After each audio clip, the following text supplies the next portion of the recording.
And then after the show, the news came that you were waiting to hear. Not exactly the news you wanted to hear, but you certainly were waiting to hear it. And that is Sha'Carri Richardson, who, as I just mentioned in the Sports Center, did test positive for marijuana and therefore was disqualified for making the team for the 100 meter in the Olympics. But because of the suspension of 30 days, she actually would have been available. Her suspension would have been up by then to run in the 4x100, but they did not choose her to make the team.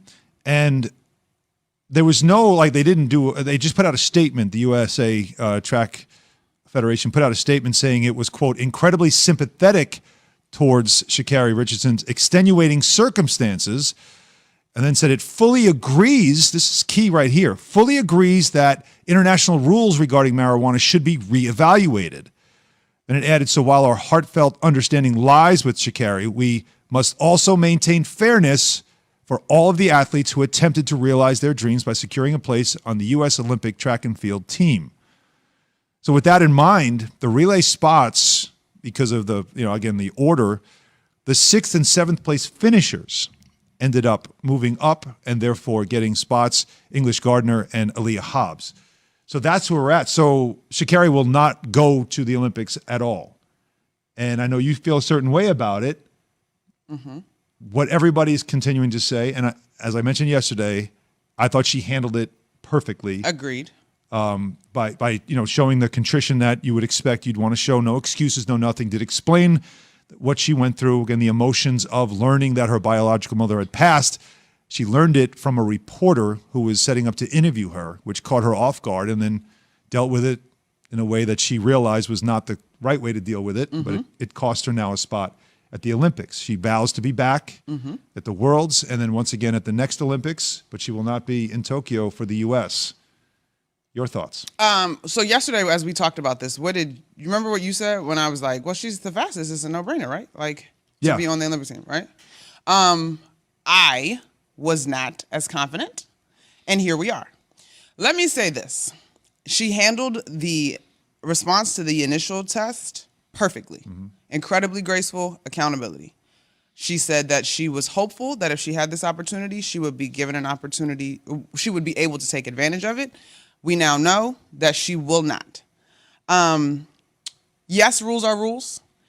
I appreciate the fact that the committee acknowledges that the IOC standards when it comes to marijuana need to be reviewed. I cannot help but wonder if this plays out differently if she's different. And I know I'm gonna be accused of race baiting and the whole bit, but I just cannot help but wonder. And I do also understand the rules. Now, I've talked with folks in my circle last night preparing for the show. There's the argument that, well, she blew it, and can you trust her not to blow it again between now and then in the relay, right? And that's part of this conversation too.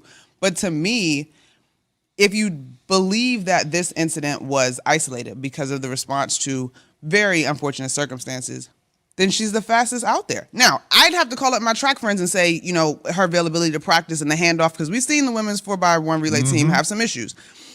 I just wanted this to be the opportunity for her to be given some grace, and that was not the case. Yeah, I mean, there is that part of me that, again, I always look at it from the business perspective, right? So the business perspective is you're going to have your reasoning, and a lot of the times you can't make your true reason public. Right. So you have to come up with, a statement, as we always tend to do, and we just try to keep it as simple and clean as possible so no one's upset and we don't say anything that might offend somebody. But I think the reality is what you said. The reality probably is, even like she was suspended, she would come off the suspension. Oh, yeah, we'd love to have her on the 4x. We'd love to have her. But we can't guarantee that her system will be clear. What if she tests positive again? Yeah. And now we're down a runner. We can't take that risk. We can't do that to the rest of the team. So it's easier for us, may not be the right thing, but easier for us to say, we can't guarantee she'll be available, so let's do this.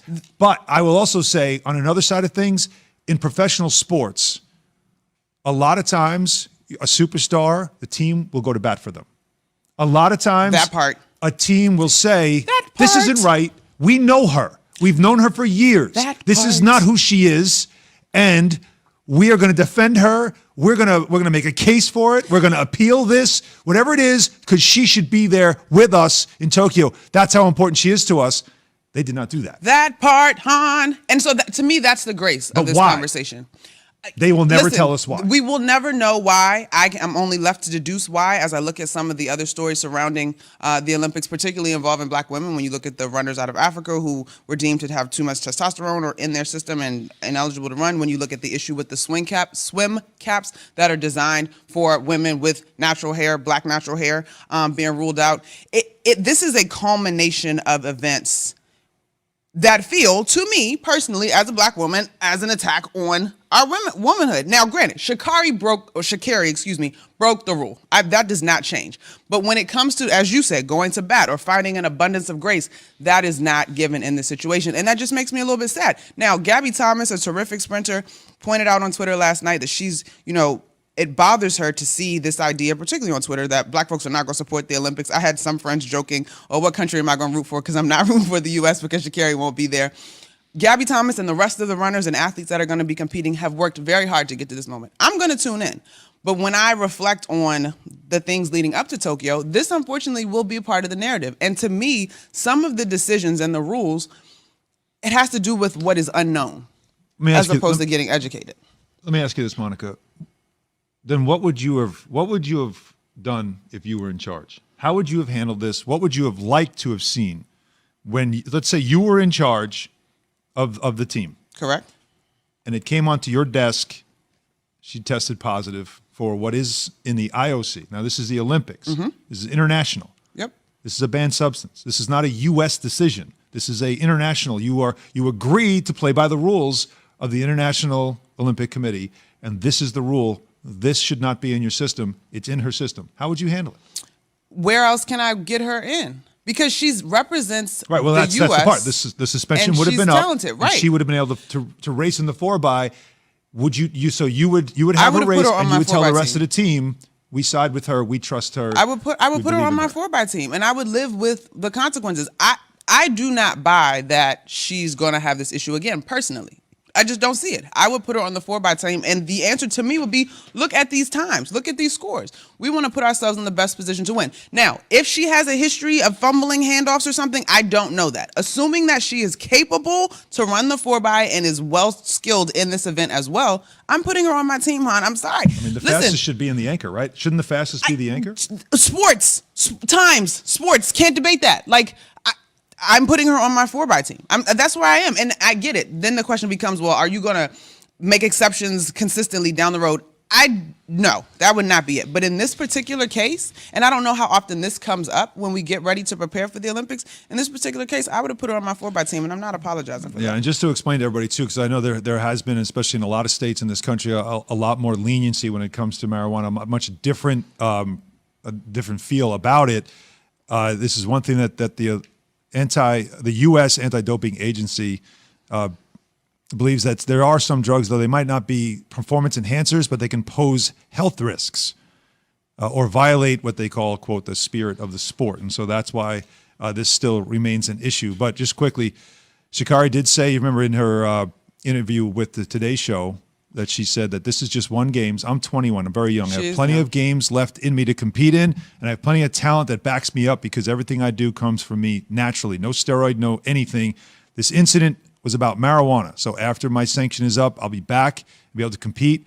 And every single time I step on the track, I'll be ready for whatever anti-doping agency to come and get what it is they need, meaning that she knows now she's going to be somebody that they keep an eye on and are going to want to test. I am one, personally, who has learned the most from my biggest fumbles, blunders in life. And so if this is that for her, then she still has a very bright future ahead of her in the sport. Keyshawn J. Will Zubin brought to you by Goodyear. Goodyear knows from here on out every game is a chance to create momentum, to make the right pass, the right move, to hit the perfect shot. It takes momentum to get through the playoffs. It takes everything to capture a title. Goodyear, more driven. So we have also international competition going on right now on ESPN, the Euro Cup. Go football! Oh, I'm trying to get hyped. I was trying to go there. You're going to try to go goal here? Goal! Let's let Taylor Twellman handle this kind of thing because this is his expertise. He joins us right now on the Goodyear Hotline, our ESPN soccer analyst. Good morning, Taylor. How are you? Good morning, Alan. One is debatable whether or not this is my expertise in Monaco. It's too early for goal, by the way. Is it Way too early? 12, and I'm so disappointed. Everything I know about you, have watched you, all of our colleagues we have in common, you bring the energy. Too early for goal? Come on now. No, it's never too early. I just feel like those at 6:45 in the morning on the East Coast may be like, "Yo, Monica, tone it down." It's the point of a morning show, guy. Wake them up. Actually, Monica and tone it down. We don't She's mix. generally at a 12, and the dial only supposed to go Which is to why 10. Monica and I get along, Alan. There it is. There it is. That's good. So before we get into what we're seeing right now and penalty kicks and Italy moving on, and of course today's match, just your thoughts, because again, an international play, no matter what the sport, there are tests, there are rules, and there are things that happen where players are not available. And the Sha'Carri Richardson situation is one that does resonate not just in track, but I think in all sports. Do you have any thoughts on that in her that she was left off the Olympic team? Alan, and Monica as well, I feel like all of us are in that same, I think, group of people where you sit there and you feel for Sha'Carri. She's trained her absolute butt off to get to this point.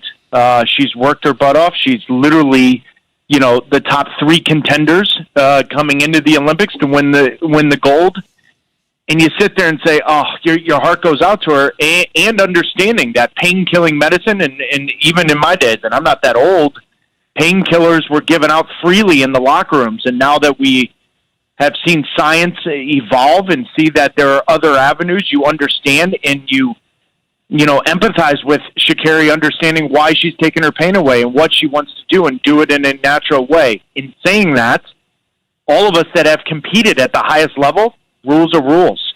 As ludicrous as this rule may be, it's still a rule. And so that's where I'm just really torn. I feel awful for her. I feel awful for all of us on the outside that don't get to see her race and compete at the highest level.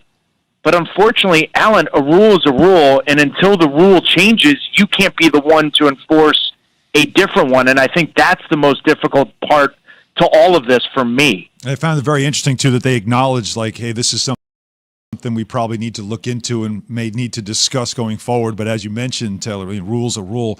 And again, your experience playing for the U.S. national team, playing in the World Cup, which is why we go there first. But when we talk about rules, I got to ask you. Now,